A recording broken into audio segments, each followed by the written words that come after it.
অঙ্গ প্রত্যঙ্গগুলো সুন্দর করে রেখে দিয়েছেন, এই জন্য আল্লাহর প্রশংসা করি আলহামদুলিল্লাহ।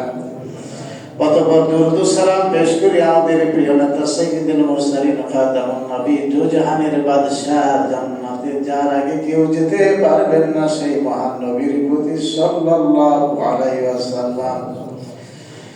সম্মানিত ভাইরা, মহান আল্লাহ তাবারক ওয়া তাআলা কোরআনের মধ্যে বলেছেন, আউযু বিল্লাহি মিনাশ শাইতানির রাজীম, ইয়া আইয়ুহাল্লাযীনা আমানু কুতিবা আলাইকুমুস সিয়াম কামা কুতিবা আলাল্লাযীনা মিন ক্বাবলিকুম লাআল্লাকুম তাত্তাকুন। আল্লাহ বলে, তোমরা যারা আমাকে বিশ্বাস করেছো, তোমরা যারা আমার রাসূলকে বিশ্বাস করেছো, তোমরা যারা জান্নাতে যেতে চাও, তাদের জান্নাতের রাস্তাটা সহজ করার জন্য আমি তোমাদের উপর রমজান মাসের সিয়ামকে ফরজ করে দিয়েছি। শুধু তোমাদের জন্য নয়, অতীতে পৃথিবীতে যত জাতি এসেছিল প্রত্যেকের জন্য এই রমজান মাসের সিয়ামকে আল্লাহ ফরজ করে দিয়েছিলেন। কারণটা কি? এটা এত গুরুত্বপূর্ণ ইবাদত। আল্লাহ তাআলা নিজেই বলেন, লাআল্লাকুম তাত্তাকুন, যেন তোমরা মুত্তাকি হতে পারো, তোমরা ভালো মানুষ হতে পারো। ও আমার ভাইরা, কত বছর রমজান পেয়েছি, আমার সামনে রমজান, আমরা কি ভালো মানুষ হতে পেরেছি? ভালো মানুষটাকে যে কোরআন হাদিস অনুযায়ী নিজে চলে, অপরকে চলানোর চেষ্টা করে, যে আল্লাহর ভয়ে নিজের রূপজনক ব্যবসাকে ছেড়ে দেয়, যে আল্লাহর ভয়ে আকর্ষণীয় পাপ কাজ থেকে দূরে থাকে, সেই লোকটাই তো ভালো মানুষ। আর আল্লাহ তাআলা এই ভালো মানুষ বানানোর জন্য, ভালো মানুষ তৈরির জন্য প্রতিটি বছরে একটি করে কোর্স নাযিল করে দিয়েছেন, সেটি হচ্ছে রমজান মাসের সিয়াম। ও আমার ভাইরা, আল্লাহ রাসূল বলেছেন, যে ব্যক্তি রমজান মাসের সিয়াম পাওয়ার পরেও নিজের গুনাহটা মাফ করে জান্নাতে যেতে পারলো না, তার মতো হতভাগা দুর্ভাগা কপাল পোড়া আর কেউ নেই। আমরা কি সেই কপাল পোড়া মানুষের অন্তর্ভুক্ত কিনা? ভাইরা আমার, গভীরভাবে একটু চিন্তা করে দেখে, জীবনে কতগুলো রমজান আমরা পেয়েছি।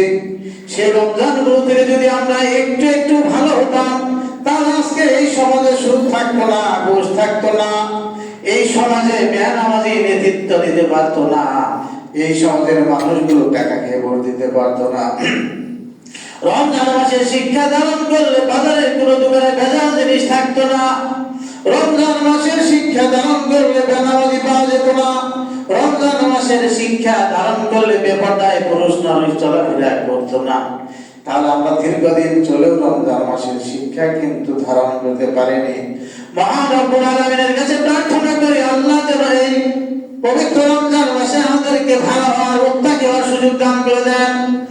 এই জন্য আল্লাহর নবী সাল্লাল্লাহু আলাইহি ওয়াসাল্লাম বলেছেন, ইজা জাআ রমাদান, যখন রমজান মাস তোমাদের সামনে আগমন করে, ফুতিহাত আবওয়াবুল জান্নাহ, আল্লাহ তাবারক ওয়া তাআলা মেহেরবানি করে জান্নাতের সকল দরজাগুলোকে খুলে দেন। সুবহানাল্লাহ।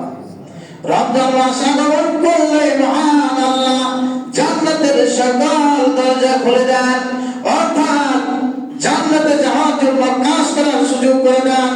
অল্প কালেই নাকি বেশি দান করেন, সফল কাজগুলোকে আল্লাহ তাআলা ফরজের সমান বানিয়ে সওয়াব দান করেন।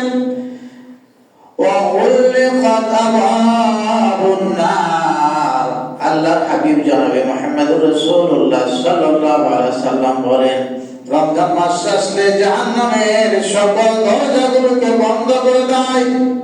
অসুবিধাদের সাহায্য শুধু তাই নয়, শয়তানকে শৃঙ্খলিত করা হয়, শয়তানগুলোকে শৃঙ্খল আবদ্ধ করা হয়। আর মানে হচ্ছে এত সুন্দর, এত পবিত্র, এত কল্যাণকর একটি মাস পাওয়ার পরে মানুষ যেন পাপ কাজে জড়িয়ে না পড়ে, এই জন্য আল্লাহ তাআলা মূল শয়তানটাকে, বড় শয়তানটাকে রশি দিয়ে বেঁধে ফেলেন।